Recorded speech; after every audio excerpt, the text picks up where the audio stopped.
Yeah. Okay, cool.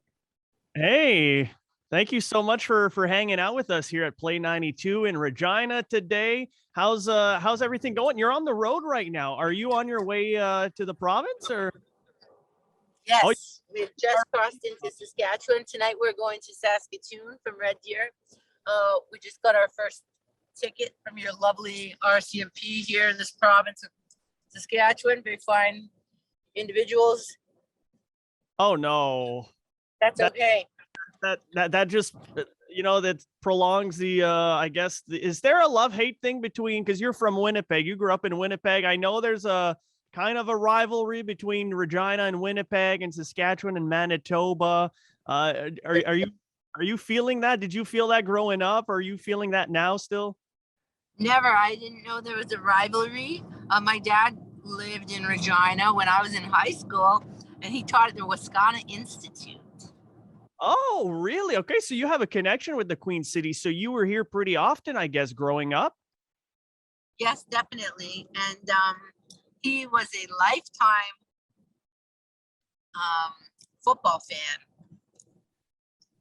So tell me then, was he a Blue Bombers fan or a Rough Riders fan? Oh, of course, he was a Rough Riders fan. All right, Yes, there you of course, go. he absolutely was. So hopefully that kind of trickled down to you a little bit. Of course, hey, we love it all. I love every team. I'm one of those that loves everybody. Okay, nice. Well, yeah, so we're recording right now. Let's just get into it there. I know you're a huge an avid cook. Am I correct? You love cooking? Love it. I do love it. I'm the tour mom. I wish that I could be like some of those artists like Patti LaBelle and these girls that are rumored to have a whole stove and an oven on their tour bus. If that was the case, we would be eating vindaloo every night on tour. Well, that's the thing. When you're on tour, you have when it comes to food, at least you got to do what you got to do with what you have. Do you have any like Right. tour, maybe like tour cooking tips on how you make great meals with very little? No, but my favorite restaurant on tour is always a grocery store. So I just buy spinach, zucchini, bananas, and take it from there. The guys eat pretty clean. They eat healthily. They don't just eat fast food and stuff like that. But I think when we were younger, it was a little different. We kind of ate a lot of garbage. Well, that's the thing. You've been touring for what, 25 plus years, I'm guessing? Did Plus, Yeah. Did you ever have to turn like a car motor into an oven or a heater, like, make some eggs? Is that just a myth, or does that actually happen? I've never heard that, but I mean, every town has has a $2 breakfast kind of thing. So I think most bands always seek out those special places. And of course, if you go to the bigger cities, there's always free food at the Hare Krishna temple. Yeah. So how did you I guess over the Thanksgiving long weekend, did you celebrate Thanksgiving, or did you have a get together with the band or family and friends or anything? Not at all. We played a show. No, we didn't really do anything at all. So we're just happy to be on tour any time of year. October is my favorite month. So every day is kind of like Halloween for us. And the good thing is with traveling in October is that it's kind of beautiful out. It's a beautiful month to travel around, especially in the prairies and everything. You might not see that many trees, but at least you see a lot of land and stuff. Is that one of the perks, I guess, for you? Do you not mind driving, or would you choose a plane 100% of the time? I love driving, and being on tour for so long, I think that we probably toured Canada, which includes driving across the prairies, probably 4 times a year for at least 15 years straight. It was touring Canada is where most of the bands that we respect anyway all cut their teeth. Exactly. And thank God touring is back right now. So you guys are going to be at the Conexus Arts Center with Buck Cherry on Thursday. Now, I'm kind of curious as to how touring has changed over the last 25 years for you. Like in terms of maybe it's fans, maybe it's venues, maybe it's just how you travel personally. Is there something that sticks out? Every tour is different. Sometimes we fly to the gig, and sometimes we are on a highway getting to the gig. They're all great, and a lot of the venues we've been to before, so we know a lot of the staff. It's wonderful seeing familiar faces, and of course the crowd.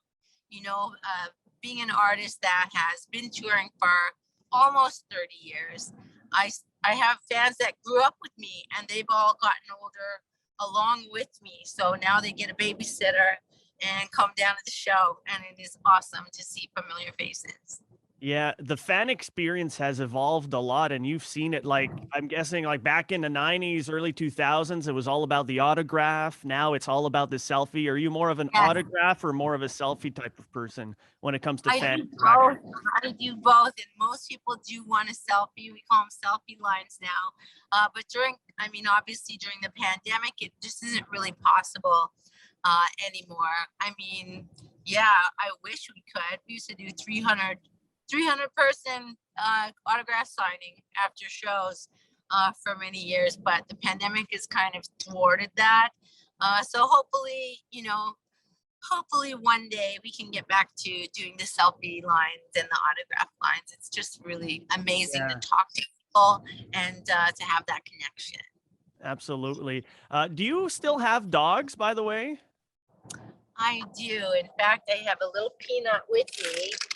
Oh, on tour with the dog? That's amazing.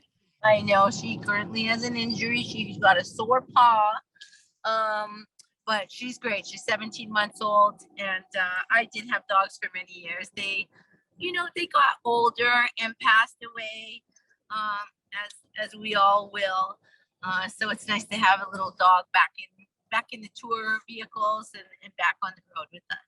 That's so cool. Yeah, I'm a huge dog lover as well. And I was wondering, like, when you're writing songs, you're at home or whatever. Well, your greatest companion is probably your dog. And I was thinking, you know what? I'm gonna ask Biff if she's ever written a lyric or a song that was inspired by a dog that no one would really know about. Like, have you ever written about a dog or a lyric out there that Many times, yeah. I have a song called Sophia, which is about a dog, and I have a song called "You Are the Master," and the lyric of that song was, "I guess you are the master, and I am the dog, waiting for you to love okay, me." okay. And all the metaphors are dog metaphors and stuff. Dogs have always featured very prominently in my life. Yeah, yeah. So when you're on the road and driving, then I guess you got to make a little pit stop once in a while, and it allows you to give a little stretch, and the dog goes out and walks Right. around, does its Yeah, thing. absolutely. Yeah, it's great, and it's good for everyone. It's good for all of us. It makes our hearts really full to have a sweet little dog with us, and it's just, yeah, it's good for morale. It's good for the dog to have so many uncles, and we have a great time. How many uncles does the dog have now? Well, currently in this vehicle there are 3 uncles. Okay, And a okay. little puppy. Yeah, it's cute. Nice, nice. Now you're, if I'm not mistaken, you're your own tour manager, right? Like you put on so many hats when it comes to your career. Often Are you I still do. Yeah, often I do, and I like it. I like scheduling tours, and again, we know all the crews and all the local promoters and stuff. We've met them many times before over the years, so it's nice to go back and basically work with our friends again. Yeah. Now you probably get asked like, "Oh, if you could give any advice to up and coming musicians, what would it be?" But because you wear so many hats on tour and like you mentioned you love scheduling tours and stuff, what would be advice you would give to people who want to become tour managers or work behind the scenes? Are there any like character traits or whatever that are really good for that job? Yeah, you have to want to be a mom. You have to want to be. You have to kind of, it's like a family. So it's a family environment. You have to be a mediator. You have to be kind of skilled in crisis management. You have to be kind of handy. Um, yeah, you have to have a little bit of a skill set that includes lots of patience, and a good sense of humor. Any little situations that stick out over the years that, I don't know, quirky or funny situations you've had to dealt with there as a tour managing part of the job? Well, sure. I mean, there's lots of different things that can happen, from vehicle breakdowns to leaving guys at gas stations by accident, not realizing it till you're half a day down the highway. There's a million stories in the Naked City. That's so cool. Now, so I first discovered you, I would say circa 98, 99 on Much Music. Like Much Music is an institution in itself. Like it takes us down memory lanes. And here we're Play 92. We're number one for throwback. So we have you on constant rotation.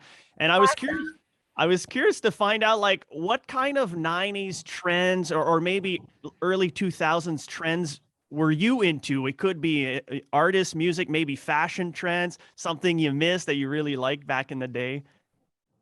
Oh, I mean, like, definitely fashion. I mean, and we're still rocking the Doc Martens. We're still listening to all the same stuff we always liked. I think that there's a bit of a retro feel that's happening right now for 90s nostalgic stuff, whether it's fashion or music or whatever the case. And it's a lot of fun to kind of have lived it the first time. So basically it's fun to go through it again. Yeah, like I think Netflix just announced they're doing a spin-off of that 70s show called That 90s Show, which is coming. Unbelievable. I know. So it's like everything's coming back, which is awesome, and we're so happy to have you tour again. Now, before I let you go, I want to play a little game, okay? I want Okay. to kind of see where your musical instincts are at, and anyway, so it's called Live, Studio, or Not at All. It might be tricky, okay? So I'm going to give you 3 artists. You have to tell me which would you like to collaborate with live, one in the studio, and then one not at all. So you have to kick someone out here. Might be tough. Okay. All right. Okay. So the first category is rockers that you love. Judas Priest. We have Metallica and the Chili Peppers. Which would you rather collaborate with live than in the studio? And then the third one, not at all. Well, I'm not going to say not at all, because I mean, I love all of those bands.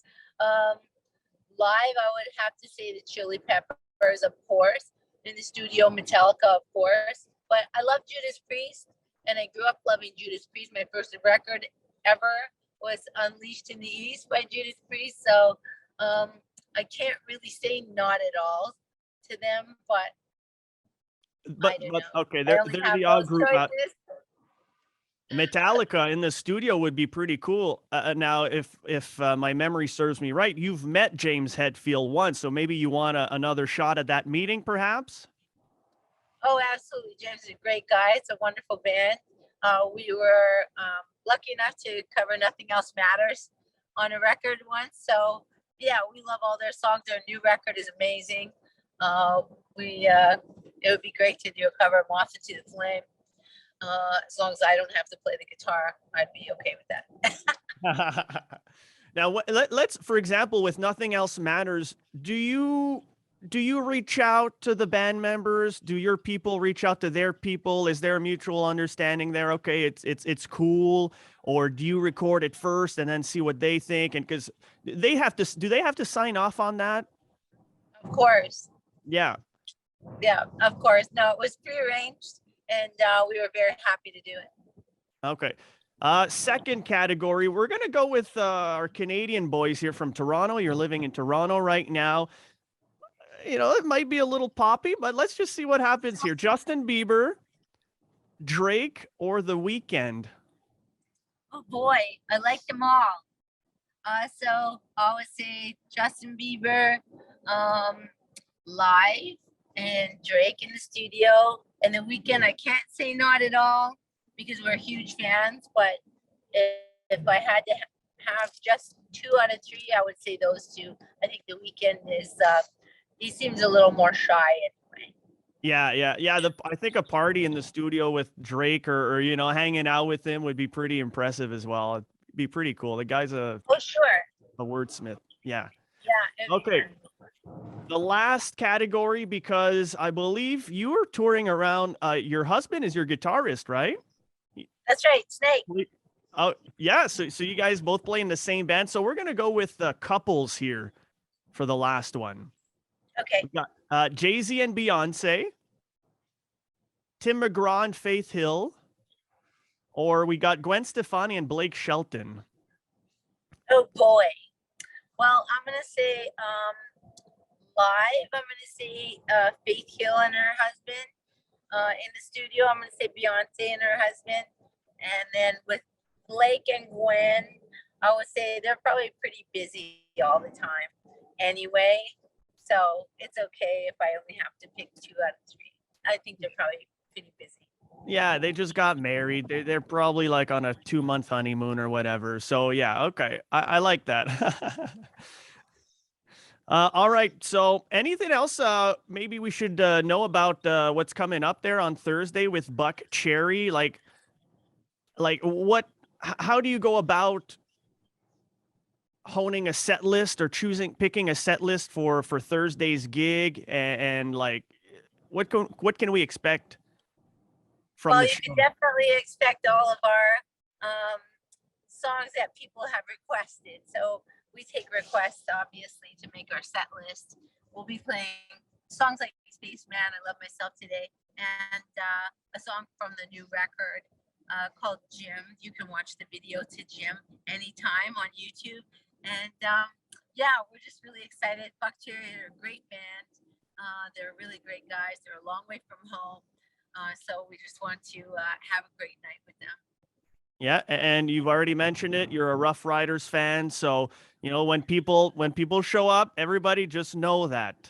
Okay. That's right. Even That's though you right. grew up in Winnipeg, you're on the right side here. Okay. That's right. That's right. I love it. Well, thank you so much for taking the time to hang out with us.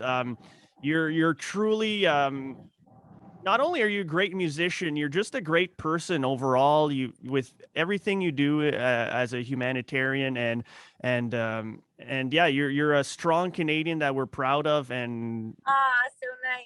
yeah, your positive vibes are contagious. To be honest, like when I was prepping for the interview, I was watching other interviews, and you're always smiling, and you're always like upbeat, and honestly, it was a pleasure. So we thank you a lot. I'm so happy.